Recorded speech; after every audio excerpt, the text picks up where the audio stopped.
when I forgive an offense, it's not because you deserve it. It's because I deserve my peace. Hey. My guest today is Nigerian acting legend, over 25 years in the music industry, in the public consciousness, in our hearts and in our minds, Hilda Dokubo. So my dad dies and my job certificate was ripped into pieces, and I just moved from being an Ajabota to being not even an Ajekpako but an Ajekabin biscuit. When things are working for you, you would have a lot of friends. They will be there, whether you want them or not. But if something goes wrong with you, you will not see any of them. So we enjoyed a bit of those betrayals after he passed. Right. You've operated at the highest levels of government, you know, in terms of as a special advisor or as a consultant or as etc. So one would think that someone like you, just to preserve some of those relationships, why did you take the risk of publicly? Because it's the right thing to do. See, if I did something wrong and you consider yourself my friend and you don't tell me, you're not my friend. Right. River State knew that they had one official who, irrespective, will stand up and speak a truth. And it's up to you what you do. You see, for me, it's up to you what you do with it. As long as I have told you, I'm at peace with myself. When you work with government and you have certain principles that you guide yourself by, right?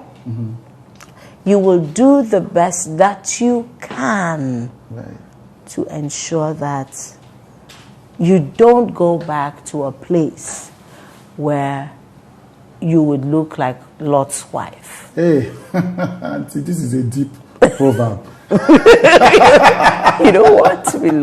The truth is, I have deliberately created a demarcation between Hilda, the person, and Hilda, the actor, producer, director, anybody in public face. Even as a public servant, I made sure that my family was left out of my work.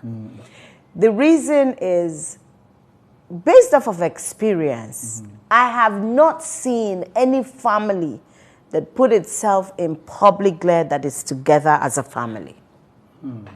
No, I'm not going to subject my children to that rubbish. I will not. I'm not going to make my children miss meat for anybody. Whatever you bring up on social media is like what you bring into the beer parlor. Anybody can say anything. My family is special. The Elisha Abo incident really secured your age. Why? That was the senator who is... I know. I'm telling the public, who was alleged to have assaulted a woman in public, in a public place, who is still, I think, a serving senator. Crazy country, right? I don't know where that wrong species of male is from, you know. I think that for you to serve in any public office, you should have, okay, so maybe none of us can claim to be saints, but you should have a good enough CV, especially in how you relate with other people. How do you explain a man who claims to be married, beating up a woman in public, then you put him as patron of a group of people who are considered influencers? Yes, that's at the Actors Guild. I mean, like how? Even now, thinking about it, it's crazy. It's crazy. Whether he apologized or not, which he didn't, because I don't see anyone that I can use as, what do they call the precedent, to say people read apology. You didn't read the beating. Why are you reading the apology? You should be able to apologize off cuffs, because yes, you apologize and it's from your soul. It's not It's not some mouse thing. Right. So it's not you're not saying anybody that does such a thing is condemned. You're No. saying atone for it properly. Finish. What I learned from this episode, it's beginning to come to me slowly. Some of the most powerful women I know had very present fathers who validated them. One of my mentors would put on her Twitter bio then, I don't know if she's changed it now, forever validated by my dad.